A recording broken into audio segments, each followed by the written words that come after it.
నాగేశ్వర్ గారు, ఈసారి దేశవ్యాప్తంగా కూడా ఎన్నికలు జరిగినప్పటికీ కూడా ఏపీ స్టేట్ అనేది ఒక సెంటర్ పాయింట్ అయిపోయింది. అందరికీ కూడా హై టెంపరేచర్స్ వచ్చేస్తున్నాయి బికాజ్ ఆఫ్ సర్వేలు, ప్రీ పోల్ సర్వేలు, పోస్ట్ పోల్ సర్వేలు. అసలు ఏంటి సర్వేల విశ్వసనీయత ఏంటి? అసలు ఎలా చేస్తారు? గతంలో ఎలా చేసేవాళ్ళు? అంటే గతమైన ఎప్పుడైనా సర్వేలు చేయాల్సిన పద్ధతి ఏంటంటే పొలిటికల్ బిహేవియర్ను అర్థం చేసుకోవటానికి, పబ్లిక్ ఒపీనియన్ను మెజర్ తెలుసుకోవటానికి. అంటే ప్రజలు ఏవి ఆశిస్తున్నారు, రాజకీయ వ్యవస్థ నుంచి ఏ అంశాలపైన స్పందిస్తున్నారు, ఏ అంశాల ఆధారంగా రాజకీయ పార్టీలకు ఓటేస్తున్నారు, ఏ ఏ వర్గాల ప్రజలు ఎవరికి ఓటేస్తున్నారు, ఇలాంటివి అర్థం చేసుకోవటానికి సర్వేలు ఉపయోగపడాలి. ఇప్పుడు centre for study of developing society CSDS, Lokniti, the Hindu వాళ్ళతో కలిపి వాళ్ళు పోస్ట్ పోల్ స్టడీ జరుపుతారు. ప్రీ పోల్ స్టడీ జరిపారు, పోస్ట్ పోల్ స్టడీ కూడా జరుపుతారు. చాలా సమగ్రంగా డేటా ఇస్తారు మీకు. ఇప్పుడు ఎలక్షన్ అయిపోయిన వెంటనే హిందూలో ఒక 10 రోజుల పాటు పేజీలు పబ్లిష్ చేస్తారు. మీరు ఆ తెలంగాణ అసెంబ్లీ ఎలక్షన్స్కి సంబంధించింది మీరు ది హిందూలో కొడితే వస్తుంది CSDS స్టడీ. అంటే ఉమెన్ ఓటింగ్ ఎలా ఉంది, వివిధ సామాజిక వర్గాలు ఎలా ఓటేస్తాయి, వివిధ వయో గ్రూపుల వాళ్ళు, ఏజ్ గ్రూప్స్ వాళ్ళు ఎలా ఓటేశారు, అర్బన్ ఓటింగ్ ఎలా ఉంది, రూరల్ ఓటింగ్ ఎలా ఉంది, ఎవరిని చీఫ్ మినిస్టర్గా కోరుకుంటున్నారు, ఇలా ఒక అనేక డైమెన్షన్స్ పైన పొలిటికల్ బిహేవియర్ను అర్థం చేసుకునే పనిచేస్తారు.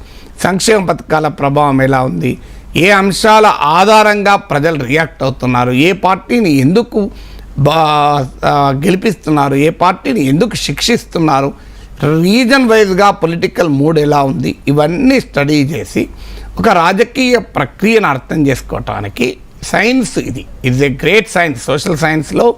సోషల్ సైన్స్ రీసెర్చ్లో సర్వే మెథడ్ అనేది ఒక important method, very important tool. ఎందుకంటే నేను సోషల్ సైన్సెస్లో డాక్టరేట్ చేసిన వాడిని, నా కింద ఇప్పటికో 10-15 మంది PhDలు తీసుకున్నారు. ఈవెన్ టుడే కొంతమంది PhD చేస్తున్నారు. అందువల్ల it is a great science. దాన్ని ఏం చేశారు, ఇప్పుడు దాన్ని చిత్తుబొత్తుకు వ్యవహారంగా మార్చేశారు సర్వేల్ని. దాంతో బెట్టింగ్ రాయలు ఎంటర్ అయ్యారు. సో ఇప్పుడు సర్వేలంతా ఎవడు గెలుస్తాడు, ఎంత మెజారిటీ వస్తుంది, ఎవరికి ఎన్ని సీట్లు వస్తాయి, ఈ పంచాయతీ తప్ప వేరే పంచాయతీ లేదు. కారణం ఏంటంటే ప్రజలకు కావాల్సింది ఇదే. ఇప్పుడు నాలాంటి వాళ్లకు, రాజనీతి శాస్త్ర విద్యార్థులకు లేదా మీలాంటి జర్నలిస్టులకు కావాల్సింది ఇన్డెప్త్గా పొలిటికల్ బిహేవియర్ ఏంటి, పొలిటికల్ ట్రెండ్ ఏంటి, కామన్ ఓటర్లకు ఏం కావాలి, ఎవరు గెలుస్తారు, నా ఎమ్మెల్యే ఎవరు గెలుస్తారు, MP ఎవరు గెలుస్తారు, CM ఎవరు అవుతారు. సో రాజకీయ పార్టీలకు కూడా ఎందుకు ఓటేస్తారన్న సంబంధం లేదు వాళ్ళకు అది అనవసరం కదా. సో మేము గెలుస్తావా లేదా. సో ఆఖరికి ఆ ప్రశ్నకు చిత్తాబొత్త సమస్యగా మారిపోయిన తర్వాత సర్వేలు ఏం తయారవుతాయి, శాస్త్రీయంగా సర్వే చేసేవాళ్ళు మారిపోయారు. శాస్త్రీయంగా సర్వే చేయాలంటే మొదటి ఛాలెంజ్ శాంప్లింగ్. ఎందుకంటే భారతదేశం చాలా డైవర్స్ కంట్రీ. మెన్ ఓటేసినట్టు ఉమెన్ అయ్యారు, భార్య ఓటేసినట్టు భర్త అయ్యారు. ఒకప్పుడు ఉమెన్ ఓటరు మేల్ ఓటర్ ఇన్ఫ్లుయెన్స్లో ఓటేసేవాళ్ళు. ఇప్పుడు ఇటీవల ట్రెండ్స్ అంటే దేశమంతటా కూడా ఉమెన్ ఓటర్ కీలకమయ్యారు. ఉమెన్ ఓటర్లు మెన్ కన్నా ఎక్కువ అవుతున్నారు. మీరు మోడీకి 2019లో తీసుకున్న చాలామంది నాయకులు, ఈవెన్ జగన్కు 2019లో తీసిన, ఇటీవల అసెంబ్లీ ఎలక్షన్లో కేసీఆర్ తీసిన ఉమెన్ ఓటర్ ఎక్కువ అనుకూలంగా ఓటేశారు. సో అందువల్ల మోడీకి 2019లో మేల్ ఓటర్తో పోలిస్తే ఫీమేల్ ఓటర్ 2% ఎక్కువ పడ్డాయి. అందుకే ఇలా ఉమెన్ ఓటర్ అనే ఓటరు ఇండిపెండెంట్గా ఆలోచించడం మొదలుపెట్టారు. యంగ్ ఓటరు ఒకప్పుడు తల్లిదండ్రులు చెప్తే వినేవాళ్ళు, ఇప్పుడు లేరు. యంగ్ ఓటర్, ఓల్డ్ ఓటర్ డిఫరెంట్గా ఆలోచిస్తున్నాడు. ఇప్పుడు మన తెలంగాణ ఎలక్షన్ తీసుకుంటే యంగ్ ఓటర్ క్లియర్గా బీఆర్ఎస్ని రిజెక్ట్ చేశారు. అదే ఏజ్డ్ ఓటర్ రిలేటివ్లీ బీఆర్ఎస్ పట్ల సానుకూలంగా ఓటేశారు. అలాగే అర్బన్ ఓటర్ బీఆర్ఎస్ను రిజెక్ట్ చేసింది, అర్బన్ ఓటర్ రిజెక్ట్ చేయలే. మీరు హైదరాబాద్లో, గ్రేటర్ హైదరాబాద్ మొత్తం బీఆర్ఎస్ఏ గెలిచింది. సో ఇలా అనేక రకాల డైమెన్షన్స్లో ప్రజల అభిప్రాయం మారిపోతుంది.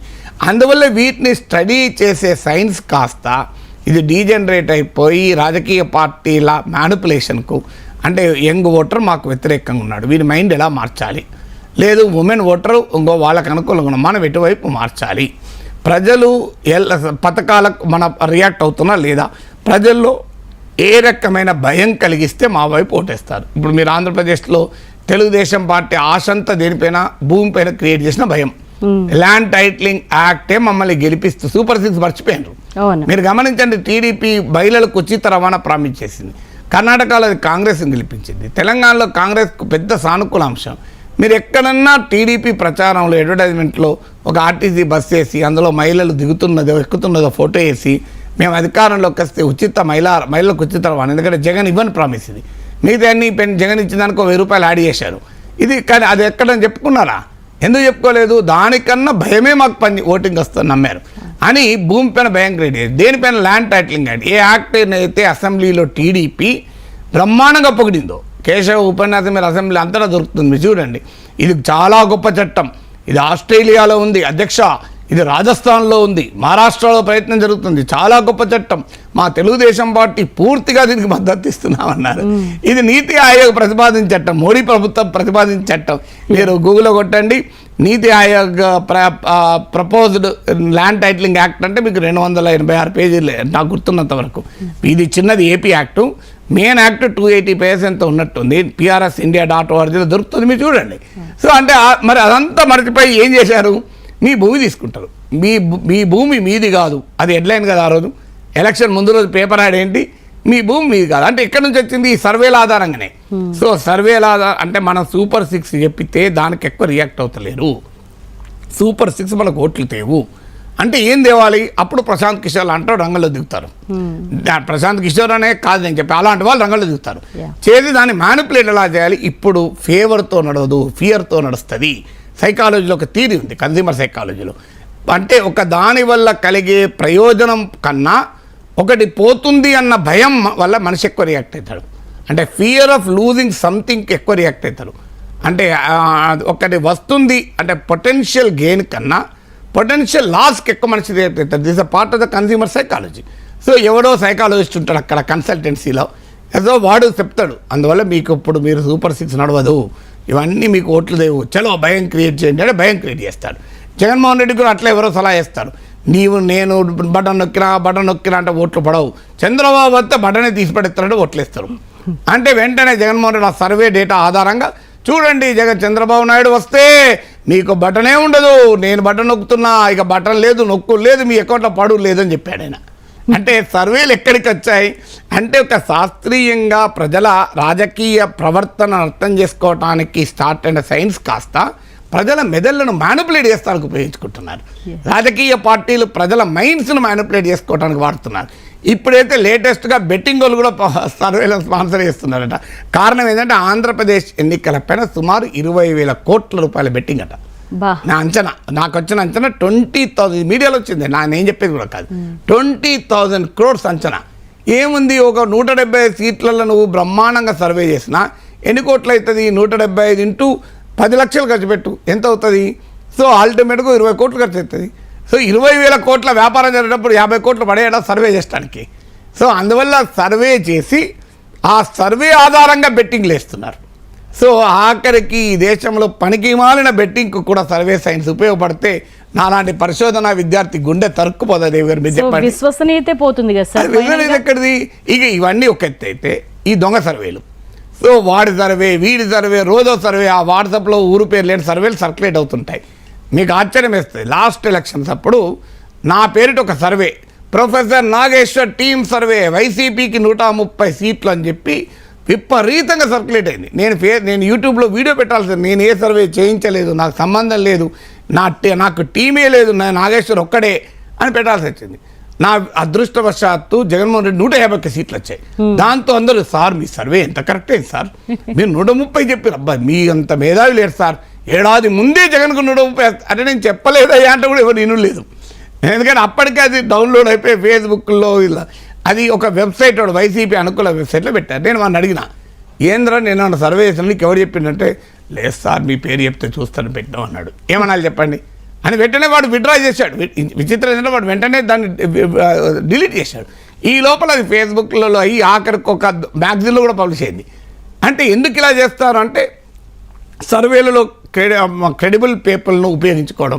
అదృష్టవశాత్తు ఈసారి నా సర్వే ఏం రాలే, నేను అదృష్టవంతుడిని, లేకపోతే ఈ సర్వేలో వచ్చింది. తర్వాత ఈ సర్వేలు అసలు సర్వే రాజకీయ పార్టీకి ఒకటి ఇస్తారు డేటా, బయటికి ఇంకోటి చెప్తారు.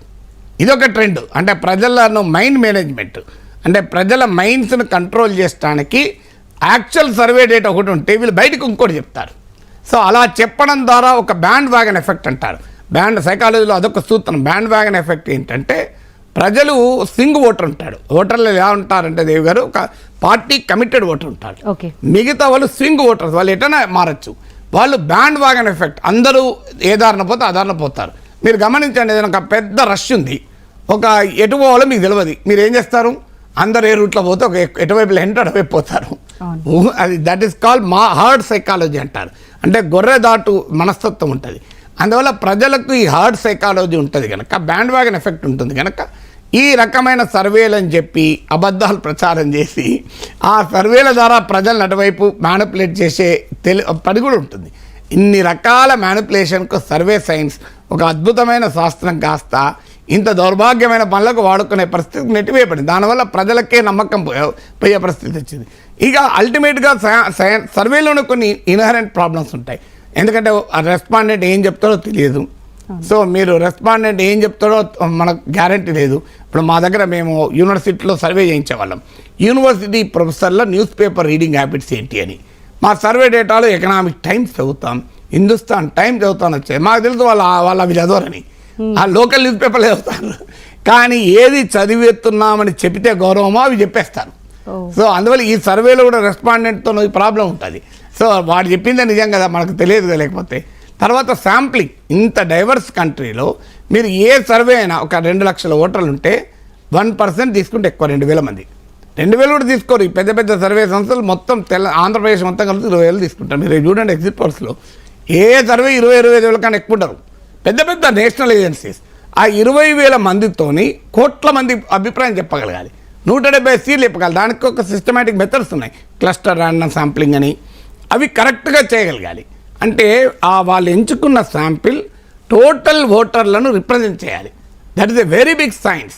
సో అందులో నువ్వా నేనా అనే పోటీ ఉన్న సమయంలో డేటా కరెక్ట్గా క్యాప్చర్ కాదు. ఎందుకంటే చిన్న శాంప్లింగ్ ఎర్రర్, నార్మల్గానే ఒక 5% దాకా శాంప్లింగ్ ఎర్రర్ ఉండొచ్చు. ఇవాళ 2% ఓటర్తో గెలుస్తున్నారు కదా, మారుతున్నారు కదా. ఇప్పుడు తెలంగాణలో కాంగ్రెస్కి ఎంత, బీఆర్ఎస్ కన్నా లెస్ దెన్ 2%. శాంప్లింగ్ ఎర్రర్ 5% ఉంటుంది. వీళ్ళు అప్పుడు 2% మరి ఎట్లా రిజల్ట్ కరెక్ట్గా చెప్తారు. అందుకే ఎగ్జిట్ పోల్స్ ఏమవుతాయి ఇటుకొని అటుకొని చెప్పడానికి కారణం అది. మీరు కర్ణాటక ఎలక్షన్స్ ఒక్క సంస్థ మిగతాలంతా రాంగ్ అయ్యారు. తెలంగాణ కూడా చూడండి, మీరు బీఆర్ఎస్ గెలుస్తున్న వాళ్ళు కూడా ఉన్నారు కదా, హంగస్తు అన్న వాళ్ళు ఉన్నారు. బీఆర్ ఎక్కువ సంస్థలు హంగని చెప్పాయి. సో బీఆర్ఎస్ గెలుస్తూ అన్నారు. అందువల్ల ఈ సర్వేలను ఇంగ్లీష్లో పించ్ ఆఫ్ సాల్ట్ అని ఈడియం ఉంది. పించ్ ఆఫ్ సాల్ట్ కాదు, లారీ లోడ్ ఆఫ్ సాల్ట్తో తీసుకోవాలి. Take it as an entertainment and leave it.